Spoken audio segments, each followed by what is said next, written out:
ইসমাইল শাহজাহান বক্তব্যে কি বললেন? তাকে একজন ফোন করে বলেছে আপনার ভাইপো অমুকের সাথে যোগাযোগ করছে। ভালো করে বুঝলেন, তাকে একজন ফোন করেছিলেন। সেই লোকটা কতটা সত্য কথা বলেছে এটাই হচ্ছে প্রশ্ন। চাচাজান নিজের চোখে আমাকে দেখেনি, আমি শুভেন্দু বাবুর সাথে মিটিং করছি। চাচাজানকে মধ্যখানে একজন কেউ বলেছে, এই মধ্যখানে যিনি বলেছেন, চাচাজানকে যিনি বলেছেন, সম্পূর্ণ অসত্য মিথ্যা কথা বলে আমাদের পরিবারের মধ্যে একটা বিভাগ লাগাতে চাইছেন। আমি আপনাদের দুটো তিনটে তার প্রমাণ দিচ্ছি। প্রথম কথা এই নওশাদ সিদ্দিকী যেখানে যেখানে যায়, ঘর থেকে বার হয়ে বড় দরবারে একটু চা খেতে বসে আপনারা দেখেন তো অনেক সময়, ওটাও সিআইএসএফ এর জিডি কাটতেন আপনার কে বলে জিডিতে ওখানে লেখা থাকে যে পিপি বলে, আমাদেরকে পিপি বলে। পিপি বাড়ির বাইরে বার হলো, অমুক জায়গায় গিয়ে বসলো, অমুক জায়গায় গেল, রাতের দিকে যদি কোনো হোটেলে খেতে যায় সেটাও ওরা জিডি করে যে অমুক হোটেলে খেতে গেল বা অমুক জায়গায় খেতে গেল। আমি তাহলে এখানে একটা চ্যালেঞ্জ করে যাচ্ছি, বুকে বল আছে বলে তো চ্যালেঞ্জ করছি ভাই। নিশ্চিতভাবে যে বলছে শুভেন্দুর সাথে নাকি নওশাদ কথা বলেছে, তার তারিখটাও মনে আছে। একটা আরটিআই করুক। সিআইএসএফ এর এসএসজি হেডকোয়ার্টার হচ্ছে নয়ডাতে একটা আরটিআই করুক, অমুক তারিখটা উল্লেখ করে নওশাদ সিদ্দিকীর অমুক তারিখের মুভমেন্টটা আমাকে দেওয়া হোক। কি বললাম? বুঝে আসছে? তাহলে আমি যদি শেরে পাঞ্জাবে যাই, ওরা লিখে রাখবে অন্তত শেরে পাঞ্জাব হোটেল। বুঝে আসছে কি বলছি ভাই? আমি আবারও বলছি, আমার মাথা মোদি মমতার কাছে বন্দুক দিইনি রে ভাই। আমি ওই জন্য মোদির নিয়ে আসা আইন ওয়াকফকে আটকে দিয়েছি, আর দিদির দ্বিচারিতার বিরুদ্ধে আমি লড়াই করছি। তাহলে ক্লিয়ার মেসেজ ক্লিয়ার তো? তাহলে উনি আরটিআই করুক, যে কেউ আরটিআই করুক, ওই তারিখটা ধরে, ওই তারিখে নওশাদ সিদ্দিকী কোথায় কোথায় ছিল। বাড়ি থেকে বার হলে ওরা লেখে বাড়ির বাইরে গিয়েছে, প্রোগ্রামে লিখলে অমুক প্রোগ্রামে গিয়েছে, কোন জায়গায় খেতে গেলে সেই কোন জায়গায় খেতে যাচ্ছি সেটা উল্লেখ করে জিডি হয়। তাহলে আমি যদি শেরে পাঞ্জাবে এদেরকে বলি খেতে যাচ্ছি বলে গিয়ে কারোর সাথে গুজগুজ করি, অন্তত এরা এদের জিডিতে শেরে পাঞ্জাব হোটেল লিখে রাখবে তো? হ্যাঁ, শেরে পাঞ্জাব হোটেল লিখে রাখবে তো? তাহলে ধরা পড়ে যাব আমি। আর একটা কথা বলবো, আমি অত কাঁচা খেলাড়ি নয়, আমি বোকা, ওইরকম আমি বোকা চালাক নয়।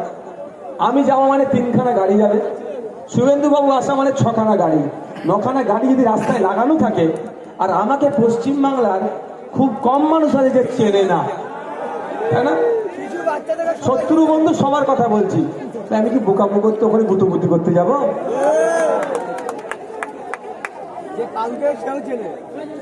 সেটা তোমরা একটা দায়িত্ব নিয়ে করবে তো, প্রশাসনকে বলে ব্যবস্থা না নিলে তাহলে ব্যবস্থা হবে তার জন্য।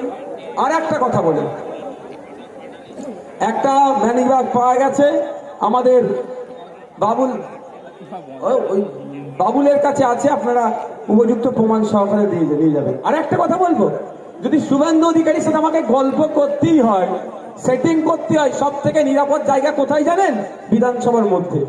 কেন জানেন? তাও বলে দিচ্ছি। দেখুন ভাই, বললো আমি কারো কাছে মাথা বন্ধক দিইনি, আমাকে কেউ এই বিষয়ে অভিযোগ দিতে পারে, জীবনে প্রমাণ করতে পারবে না। কেন বলছি ভাই, বিধানসভায় যে প্রেয়ার রুমটা আছে, মসজিদ ঘর যেটাকে বলি, এই মসজিদ ঘরের উল্টো দিকে শুভেন্দু বাবুর অফিস। ঠিক আছে, আমি মসজিদে নিয়মিত নামাজ পড়তে যাই, বিধানসভা সবাই জানে, আর এখনো বলছি আমি নিয়মিত নামাজ পড়ি।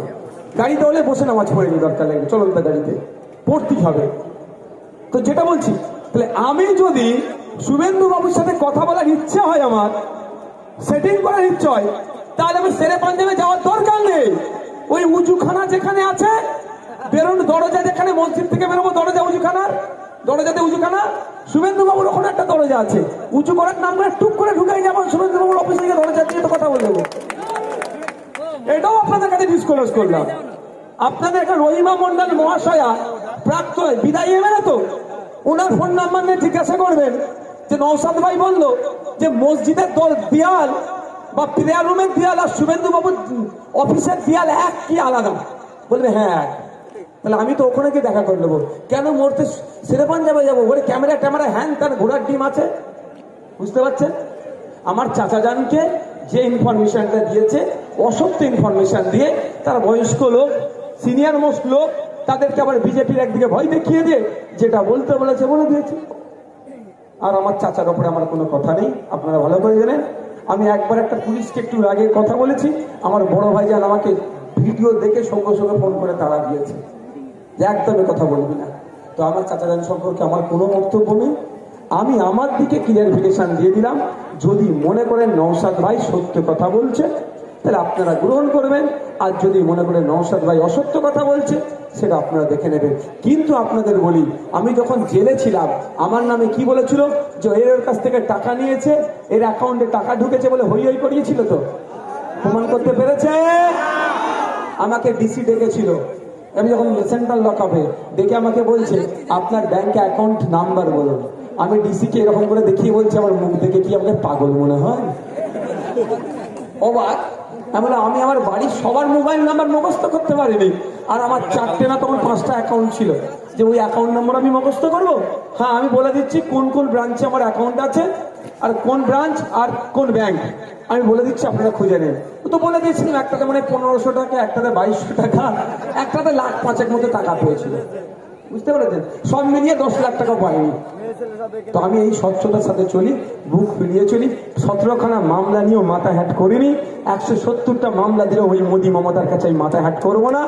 জানি আমি আমার চোখের সামনে আমার হিন্দু ভাইয়ের উপরে অত্যাচার হবে, আমার দলিতের উপরে অত্যাচার হবে, আমার আদিবাসীর উপরে অত্যাচার হবে, আমার মুসলমানের উপরে অত্যাচার হবে, আমার মন্দির মসজিদ ঈদগাহ কবরস্থানের জায়গা কেড়ে নেবে, আর আমি চুপ করে বসে থাকবো, এ আমার দ্বারাই হবে না।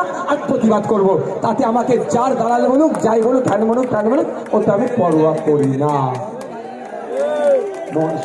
অভিষেক বাবু সুন্দর করে কি বলে গেলে, এখানে বিজেপি নেই, ওই দিন আইএসএফ কে লড়াচ্ছে, খুব শুনতে ভালো লাগলো। তাহলে অভিষেক বাবুকে জিজ্ঞাসা করেন, গোয়াতে কি ছিল? তৃণমূল ছিল, আপনি কাকে সুবিধা করতে গিয়েছিলেন? আপনার ভাষায় বলুন। অসমে আপনি প্রার্থী দিয়েছেন কংগ্রেসের এগেনস্টে, কাকে সুবিধা করতে গিয়েছেন বলুন?